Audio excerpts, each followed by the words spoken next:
ஒரு அருமையான வாசகம் சொல்லுவாங்க தெரியுமா, மாற்றி யோசி.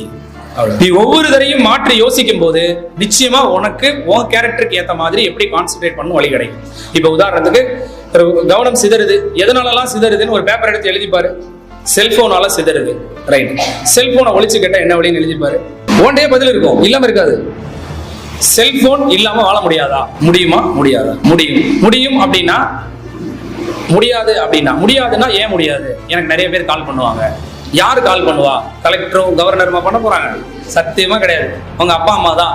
சத்தியமா நீ படிக்கிறேன்னு சொன்னா அவங்க உங்களை எந்த டிஸ்டர்பும் பண்ண மாட்டாங்க, பண்ணவே மாட்டாங்க. நீ சொல்றீல போலியா என்னைய தொடர்பு கொள்ளுவாங்கன்னு சொல்லி, இது நான் ஒரு உதாரணத்துக்கு செல்லுன்னு சொல்றேன். இன்னைக்கு செல்லை யூஸ் பண்ணி தான் நம்ம படிக்க வேண்டிய சூழ்நிலையில் இருக்கோம், அது வேற விஷயம்.